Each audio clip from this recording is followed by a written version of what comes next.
मैं हूं दयानंद शेट्टी और आप मुझे इंस्पेक्टर दया के नाम से जानते हैं। For more episodes of CID, subscribe to Sony Pal and hit the bell icon.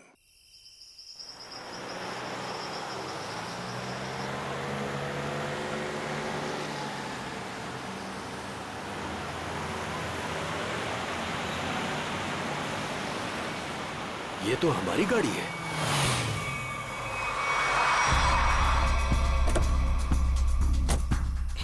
ये तो टीना और आकाश की गाड़ी है। Oh my God! आकाश, टीना, बच्चे नहीं है। मैं एक बार फिर से फोन करता हूँ। गाड़ी यहीं पर है तो दोनों बच्चे भी यहीं पर होने चाहिए। कैसे डरावनी जगह है, कितना घना जंगल है ये।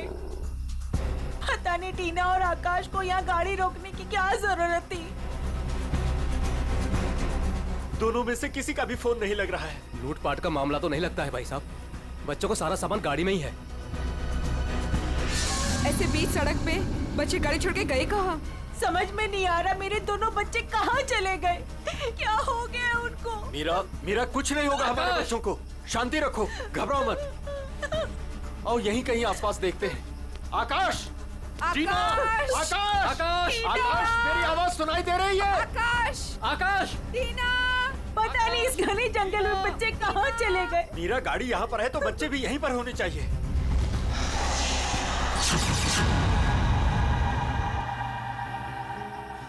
भाई साहब, कहीं कोई कुछ भी नहीं है वहाँ। यहाँ पर भी नजर नहीं आ रहा है। सन्नाटा।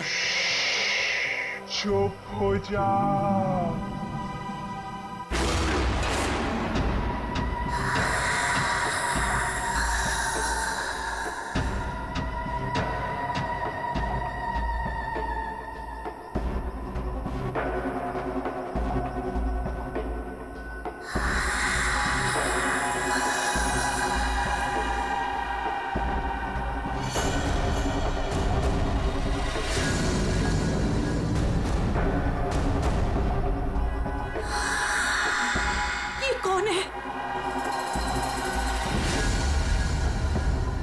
कौन हो तुम?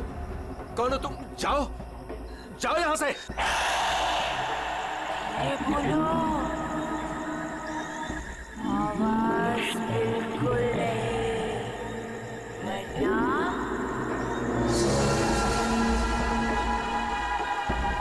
वो आ जाएगी। कौन आ जाएगी? कौन आ जाएगी? वही आएगी जो अपना सर हाथ में लेकर घूमती है।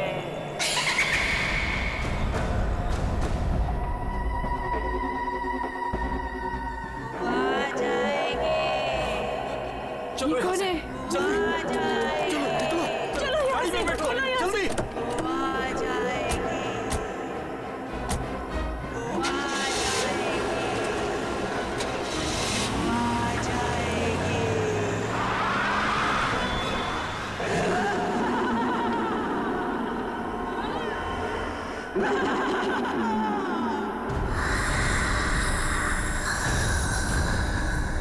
आ जाएगी। आ जाएगी।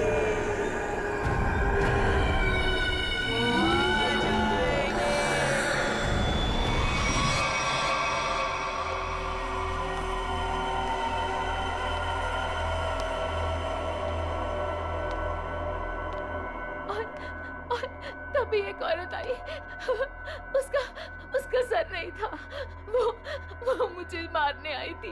वो मुझे मारने आई थी। उसका कटा सर उसके हाथ में ही था। वो मुझे मार डालेगी। वो मुझे मार डालेगी। बचा लो मुझे। वो मुझे मार डालेगी। ये क्या हो गया मेरी वत्सला को? कैसे बर्ताव कर रही है? अब क्या करूं मैं?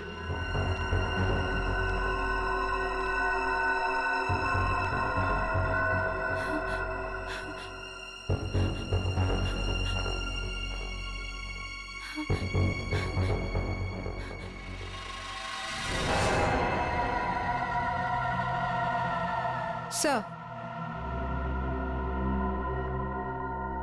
उसके बाद क्या हुआ? उसके बाद वो अपना कटा सर मेरे चेहरे की तरफ फेंक। नहीं।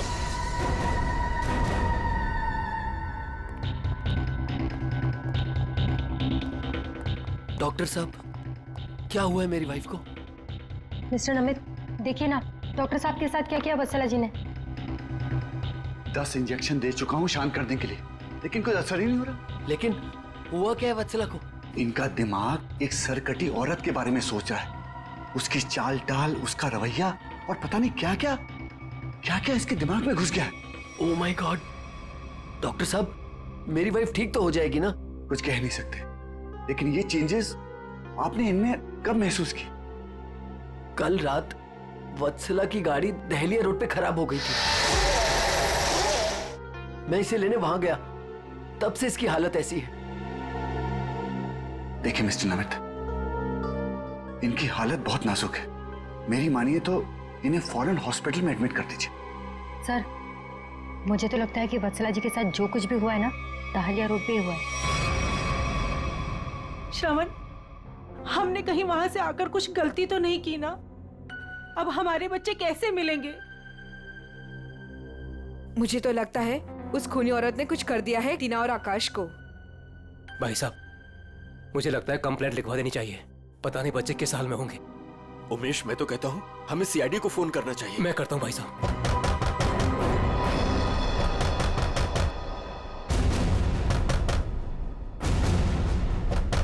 ये इस तरह से दरवाजा कौन पीट रहा है?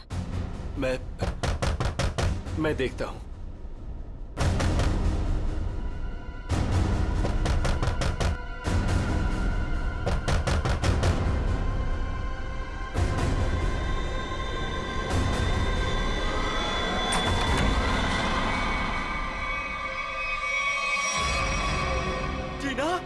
टीना बेटा,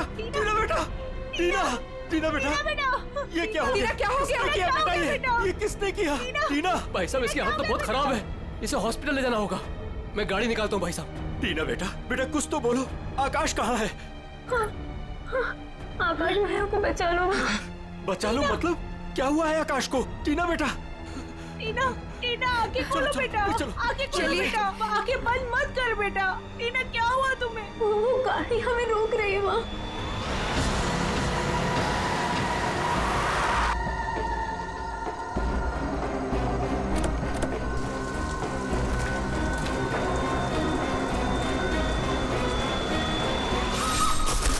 ये कहाँ जा रहा? टीना बेटा, आंखें खोलो बेटा। टीना, तुम हमें छोड़ के नहीं जा सकती।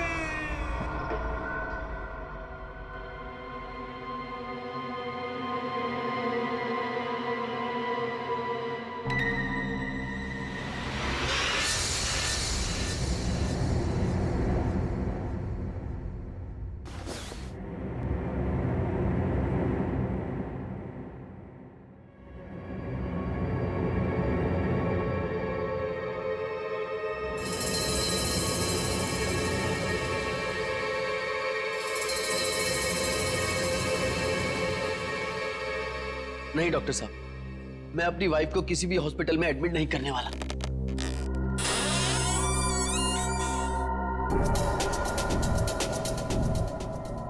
आपसे पहले भी 4 और डॉक्टरों ने मुझे यही एडवाइस दिया। अब मेरी वत्सला का इलाज मेरे घर पर ही कीजिए ना डॉक्टर साहब।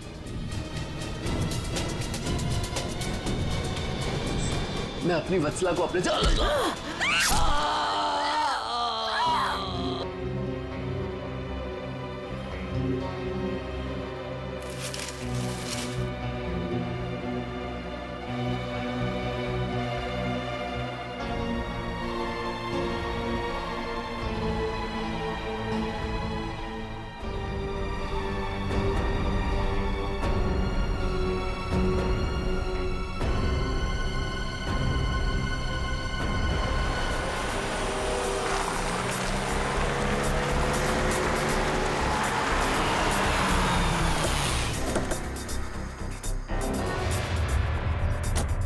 आइए इस तरफ, यहाँ पर आइए।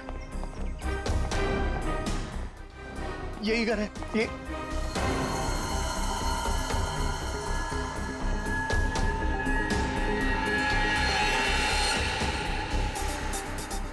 तो यहाँ पे जबरदस्त हाथापाई और तोड़फोड़ हुई है।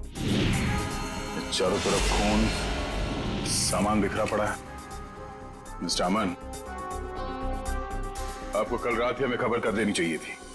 लेकिन सर, नमित के शरीर पर इतना खून देखा कि मैं डर गया था। हाँ सर। ये जिस किसी भी हथियार से विक्टिम पर हमला किया गया है, वो हथियार काफी तेज धार वाला होगा। सालुंके साहब, आपको कैसे पता चला? ये देखो, ये छोटी छोटी बूंदें देख रहे हो खून की, ये एक धार में सीधी। सर लगता है किसी चाकू या छोटे खंजर का इस्तेमाल किया गया है। पता नहीं जिसको भी इसने मारा है वो जिंदा है या नहीं। और ये खून से सने हुए पांव के निशान तो घर के अंदर की तरफ जा रहे हैं। तो यहाँ पर नमित के अलावा कोई और भी रहता है क्या? हाँ, उसकी वाइफ। ओह माय गॉड, कहीं उससे तो कुछ नहीं हो गया। अभी जी देखो देखो सर,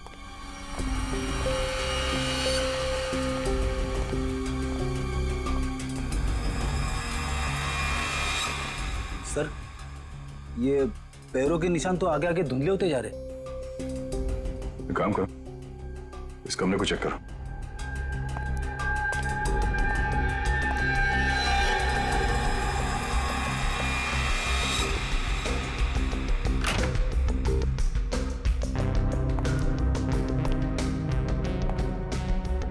बेड पर तो कोई खून नहीं।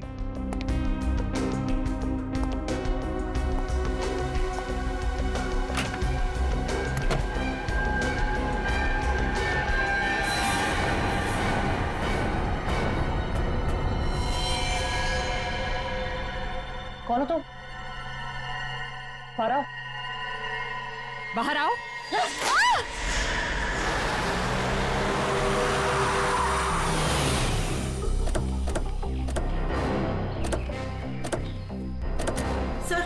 सर यही है मेरी टीना और आकाश की गाड़ी।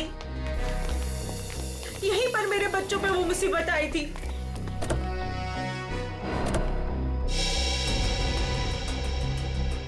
सर वो उस जगह पे खड़ी थी वो भयानक दिखने वाली लड़की। हाँ सर उसी ने हमारी बेटी को मार डाला है और वही हमारे बेटे आकाश को लेकर गई है। सर गाड़ी के अंदर तो सब ठीक ठाक ही लग रहा है। और सर हाथापाई की भी कोई निशान नहीं। अच्छा, यहाँ सड़क पे भी जैसा लग नहीं रहा है कि कुछ हुआ है। क्या टीना ने एग्जैक्टली क्या कहा था? सर वो बता रही थी कि आकाश भैया को बचा लो। बचा लो मतलब क्या हुआ आकाश को? वो ठीक तो है ना बेटा? सर कहीं मेरे आकाश को कुछ हो तो नहीं गया? सर उसके हाथ में कल रात को हंसिया था। हंसिया? सर हो सकता है कि शायद आकाश अभी भी उस औरत के कब्जे में हो और टीना किसी भी तरीके से वहां से भाग गई हो सकता है वो जो कोई भी लड़की है शायद आकाश को जंगल में ही ले गई होगी। हाँ सर, हो सकता है आकाश अभी तक जंगल में ही हो। चल के देख लेते हैं। सर हम भी चलते हैं आपके साथ। नहीं, आप लोग यहीं रुकिए, जंगल थोड़ा खतरनाक है। एक्चुअली आप लोग घर जाइए, कुछ भी पता चलता आपको फोन कर देंगे। ओके? ठीक है सर।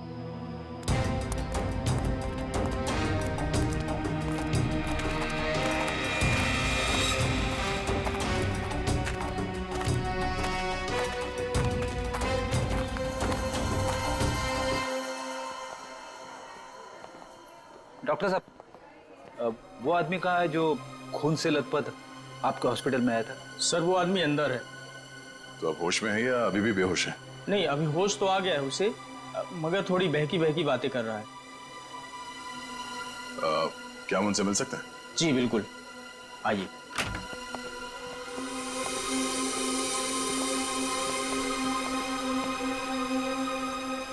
नमित,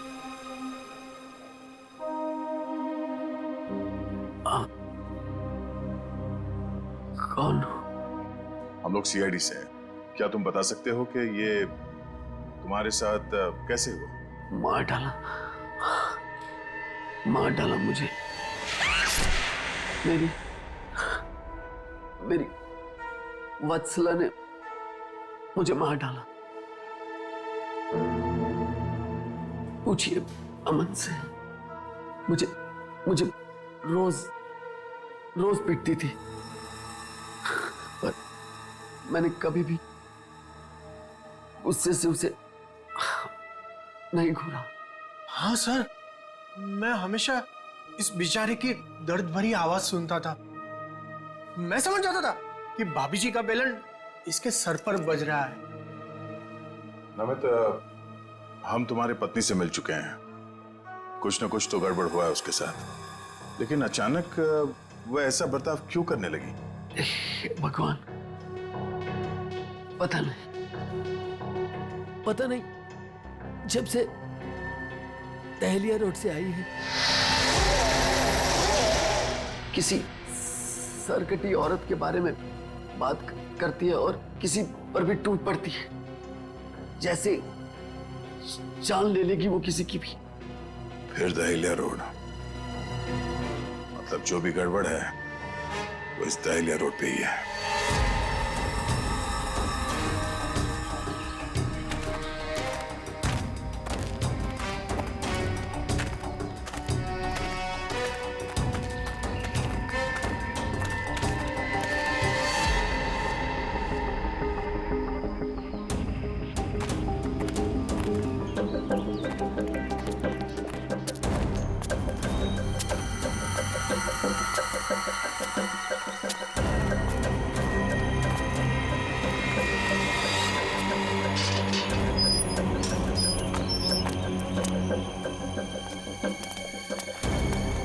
ये तो बिल्कुल हॉरर फिल्म की तरह बंगला है, जंगल के बीच में इतना सुनसान।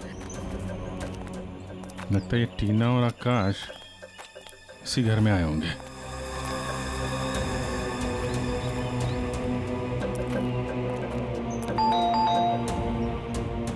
ज्यादा फिल्में मत देखा करो।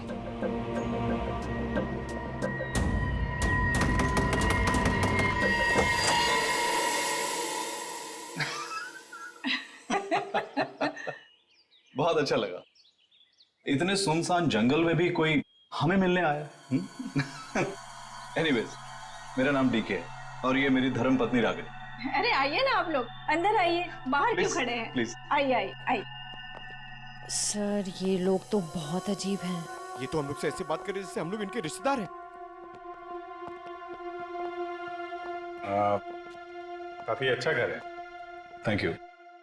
आसपास दूसरा कोई घर नहीं दिख रहा है, तो इतने सुनसान जंगल में आपने ये घर बनाया? बनाया नहीं है सर, खरीदा है। वो क्या है ना कि हम दोनों पति पत्नी एक कलाकार हैं और अपनी सोच के आकार को पूरा करने के लिए हमें शांति और एकांत की सख्त जरूरत रहती है। जी हाँ सर, यही हमारा घर भी है और हमारी दुनिया भी है। और हाँ, आपको एक बात और बताना चाहूंगा। हम लोग रहते जरूर इस सुनसान इलाके में हैं, लेकिन कला के क्षेत्र में हमारा बहुत बड़ा नाम है। अच्छा जी, अच्छा। कब खरीदा आपने ये घर? बहुत साल पहले खरीदा था। अब तो ध्यान भी नहीं है हमें कि कब खरीदा था हमने। हाँ, ये तो याद होगा कि कल यहाँ पे कौन आया था? हाँ सर, बिल्कुल। लेकिन कल तो यहाँ कोई नहीं आया था सर। ये फोटोज देखिए, ध्यान दीजिए और सोच के बताइए, क्या इन दोनों में से कोई भी कल यहाँ आया था? नहीं मैडम, इनको हमने पहले कभी नहीं देखा।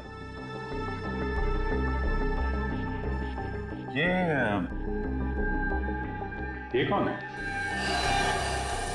ये हमारी बेटी अंशिता। 14 जुलाई 2013 को प्लेग की वजह से इसकी मृत्यु हो गई थी। बहुत याद आती है हमें हमारी बेटी की। हम लोग आपसे कितने सारे सवाल पूछे जा रहे हैं, आप नहीं पूछेंगे कि हम लोग कौन हैं और क्यों इतने सारे सवाल कर रहे हैं आपसे? कौन है आप लोग, आप बता दीजिए। हम लोग कौन है घर के अंदर? नहीं, कोई नहीं है। नहीं, कोई है।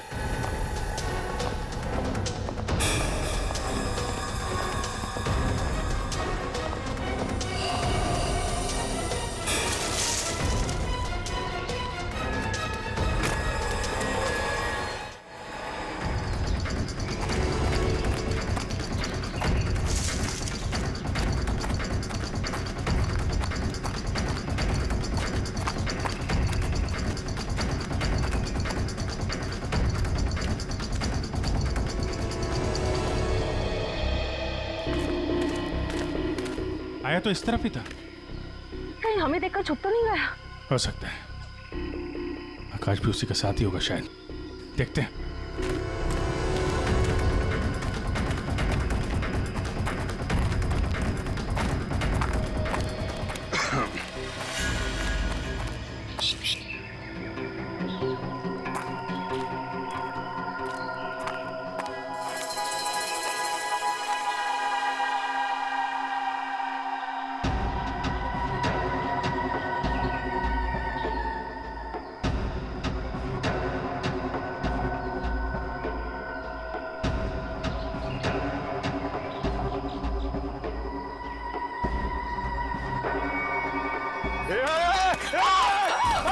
नहीं, फायर नहीं। कर नीचे। कौन हो तुम? क्या कर रही थी उस घर के अंदर? हसिया नीचे फेंको। टीना को तुमने मारा था ना? आकाश है। धीरे बोलो, वो सुन लेगी। वो तुम्हारे पीछे खड़ी है।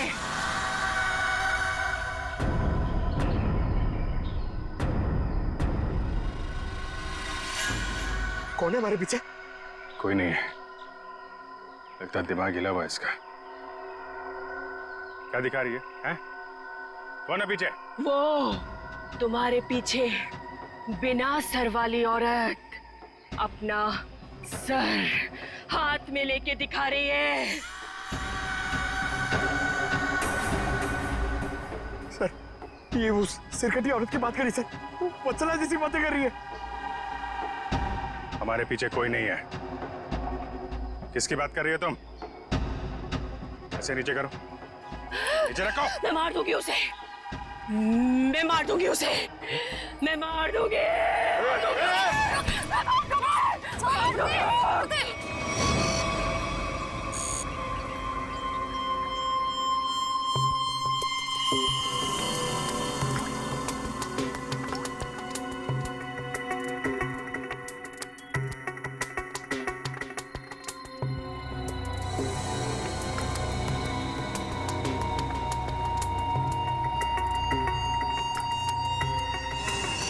डॉक्टर मलिका, आप भी वही सोच रही हैं जो मैं सोच रहा हूँ?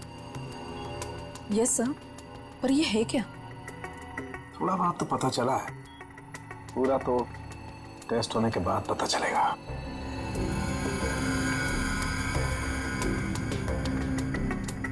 सर, मुझे लगता है कि आप ये कलर एरिया देख रहे हैं। ये ब्रेन टेल की नर्व्स की तरफ आ रहा है। इन दोनों औरतों के दिमाग के साथ छेड़छाड़ी की गई है।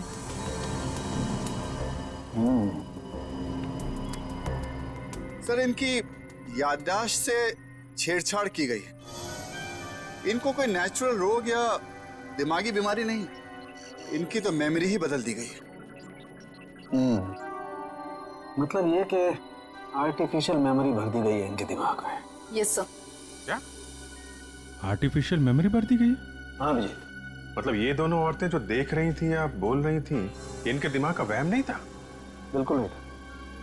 दरअसल क्या होता है कि इंसान के बचपन से लेकर के उसके बड़े होने तक उसकी जिंदगी की तमाम यादें उसके दिमाग में एक डिस्क की तरह से जमा हो जाती हैं, कुछ इस तरह से।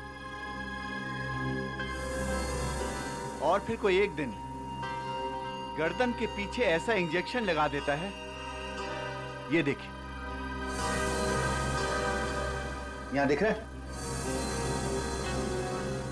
जिससे ब्रेन में कंपार्टमेंट्स बन जाते हैं और जिंदगी की सारी याद ब्लॉक हो जाती है।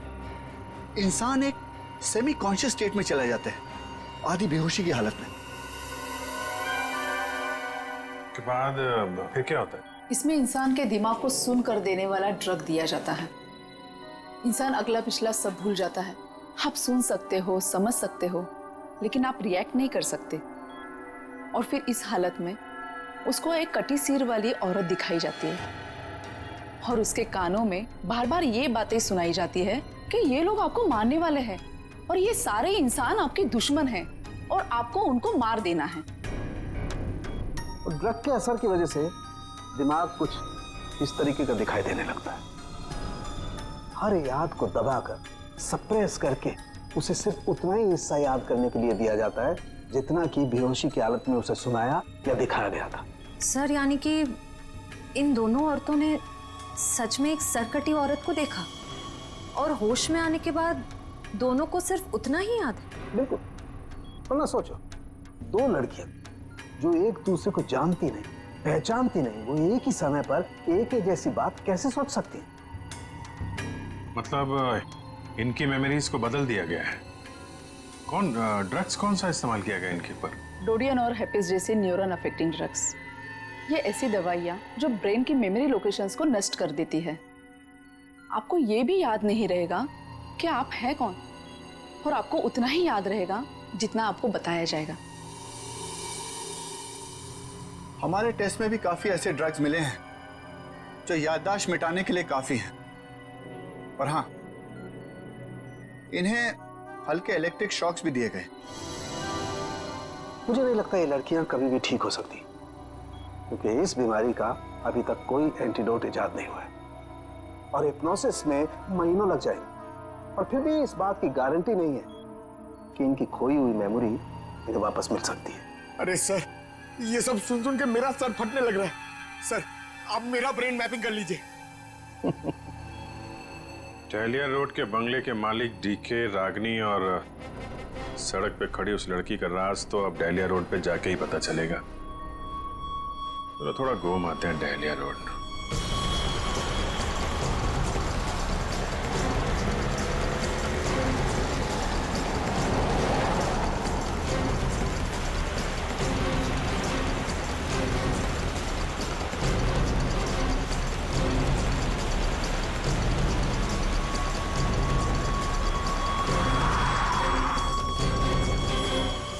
ये हमारी बेटी अंचिता है। 14 जुलाई 2013 को प्लेग की वजह से इसकी मृत्यु हो गई थी। ये तो वही लड़की है, डीके और रागिनी की मरी हुई बेटी। मेरी मदद कीजिए प्लीज। कैसी मदद? मेरा मतलब क्या मदद चाहिए आपको? मेरे मम्मी पापा अचानक से बेहोश हो गए। मैंने बहुत कोशिश की उन्हें उठाने की, पर वो नहीं उठे। कहाँ है कहाँ आपके मम्मी पापा?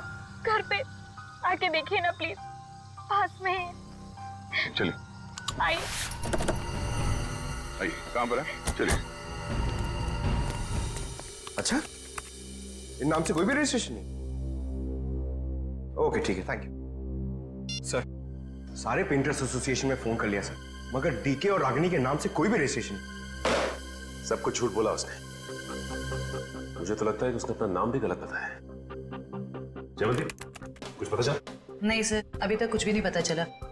मगर सर, कितने कॉन्फिडेंस से झूठ बोल रहे थे दोनों। लगता है सर अब एक ही रास्ता बचा है, उन्हीं से सच उगलवाना पड़ेगा। नहीं जयवंती, पहले उसकी सारी डिटेल्स निकालते हैं, फिर उठाते हैं उसे। लेकिन सर पता कैसे चलेगा? एक काम करो, डहलिया हाउस में जो उनकी तस्वीरें खींची गई थी उन्हें क्रिमिनल डाटाबेस से और मिसिंग केस फाइल से मैच करवा के देखो, शायद असलियत सामने आ जाए। आइए। यहाँ इतनी रोशनी कम क्यों है? वो घर आबादी से दूर है ना, इसलिए वोल्टेज थोड़ा कम है। ये देखिए। ये दोनों एक साथ कैसे बेहोश हो गए?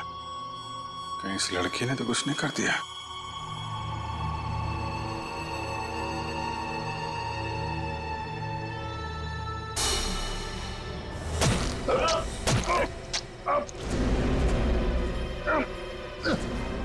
ठीक है।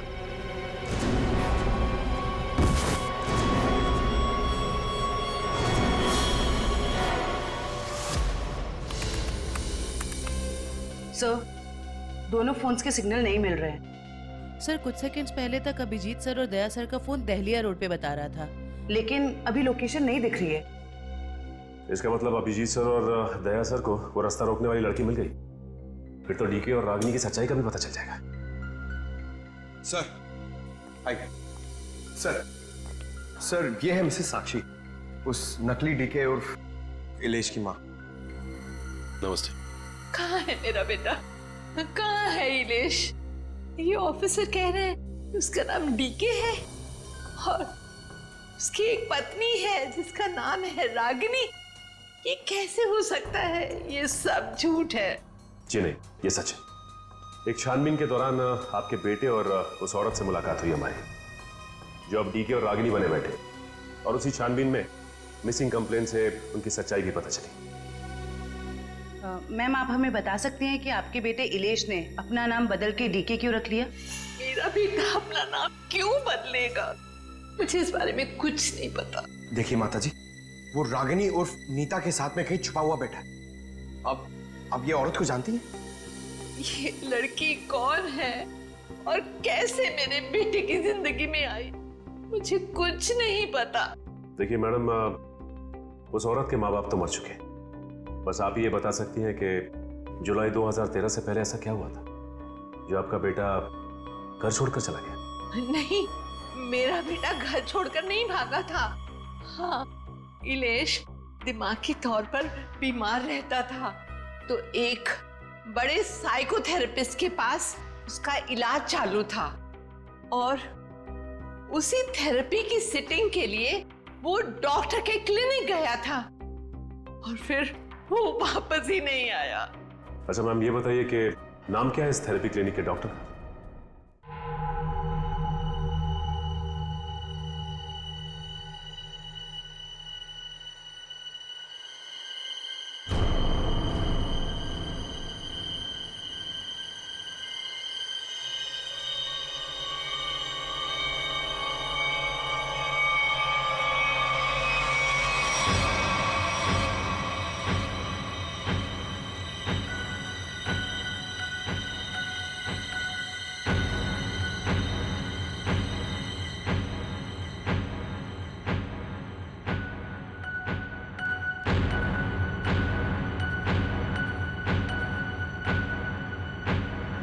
मारो, बचा लो खुद को, मार डालो।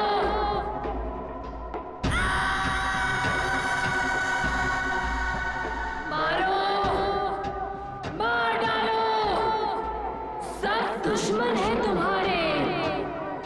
मारो, मार डालो, बचा लो खुद को। मारो, मारो, मार दो, सब दुश्मन है तुम्हारे। उठा लो हथियार, उठा लो हथियार, मार दो। समझ में नहीं आ रहा कि इन सबके पीछे एक डॉक्टर हो सकता है। देखते कहाँ का तार कहाँ जाके जुड़ा है सर। बहुत लंबा जाल फैलाता है सर। आज सारे तार कट जाएंगे इसके।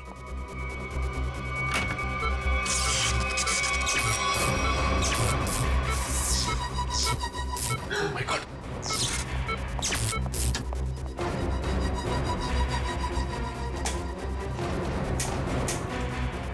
किसने किया ये?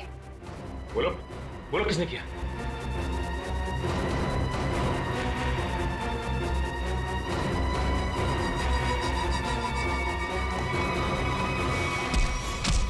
बता कौन है इन सबके पीछे? तुम उस बिना सर वाली औरत के साथ मिले हो ना? मैं नहीं, तुम उस सरकटी औरत के साथ मिले हुए हो। मैं जानता हूं, मैं छोड़ूंगा नहीं तुमको। तुम और उस औरत दोनों को खत्म कर दूंगा मैं। तुम मुझे मारना चाहता है ना? छोड़ूंगा नहीं तुम्हें।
सर डालिया रोड यही है।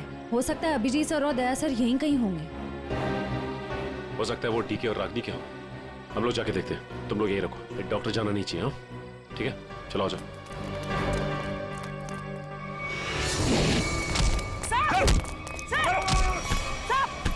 अभिजीत सर, क्या कर रहे हो आप लोग?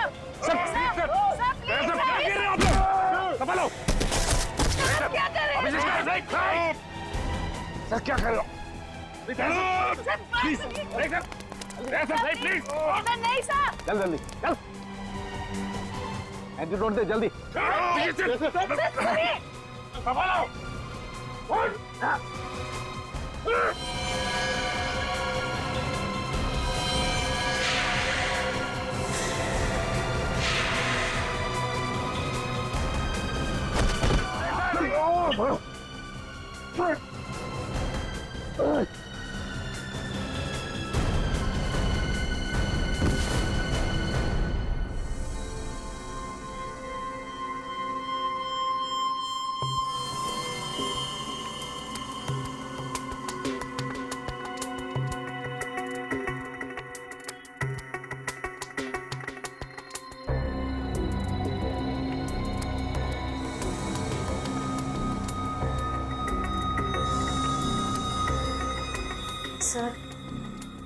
सर सब ठीक तो है ना?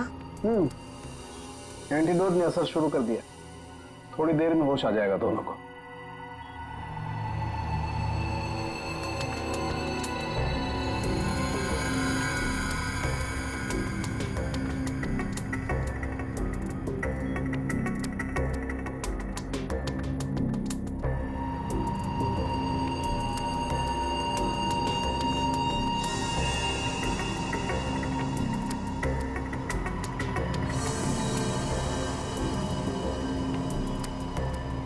शुक्र मनाओ डॉक्टर सालुंके, अगर ये दोनों ठीक हुए हैं तो सिर्फ मेरी वजह से। अगर अपने दिमाग का सही इस्तेमाल किया होता ना तो एक मुजरिम की तरह इस हालत में नहीं खड़े होते, समझे? विकास अंकल, आपकी वजह से मैं भी एक मुजरिम बन के रह गई।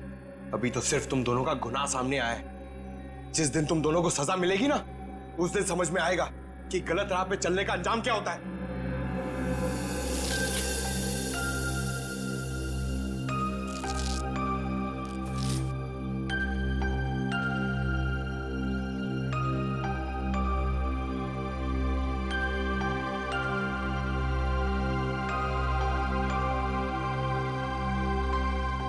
हम ये दहलिया रोड वाले बंगले पे?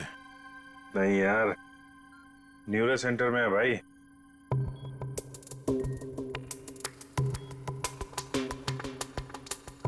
और मुजरिम हमारे सामने खड़ा है।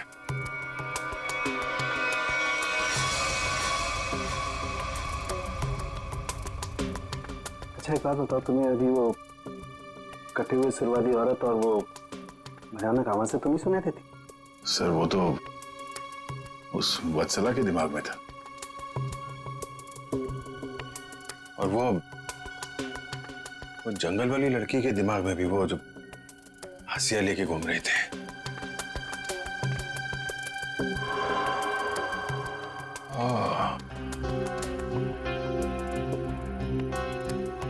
अब समझ में आया,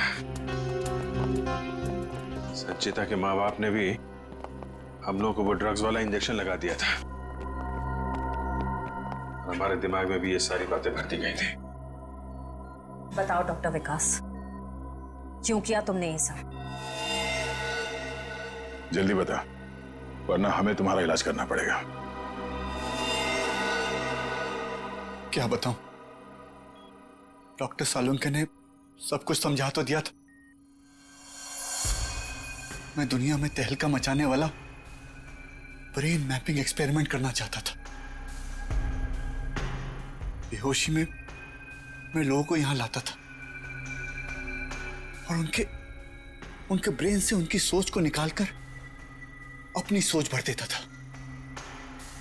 जरा सोचो, कितनी ताकत थी मेरे हाथ में।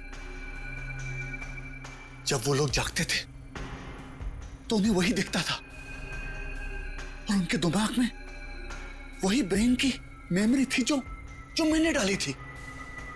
उनका ब्रेन वही करता था जो मैं कहता था। मतलब कि मैं उनके ब्रेन से सब कुछ करा सकता था। और तुम दोनों ने भी तो वही किया ना। अरे अंशिता, इसने भी गुनाह में तुम्हारा साथ दिया था। मैं इनकी भतीजी हूँ। इन्होंने ही मुझे पाला पोसा। डीके और रागिनी मेरे माँ बाप नहीं है। वो घर, डीके, रागिनी, मैं, ये सारा विकास अंकल का बिछाया हुआ एक जाल था। और आकाश, उसके साथ क्या किया तुम लोगों ने? उसकी ड्रग की डोज ज्यादा हो गई थी। उसे ब्रेन हैमरेज हो गया था। उसकी मौत का मुझे बहुत अफसोस है। तुम्हारे जैसा जीनियस डॉक्टर लोगों के दिमाग का गलत इस्तेमाल करने के चक्कर में गुनहगार बन गया। तुम्हारी खोज इंसानियत के खिलाफ है। कानून तुम्हें इसकी जरूर सजा देगा। शायद फांसी होगी तुम्हें। For more updates, subscribe to our channel, click the show links and enjoy watching the videos.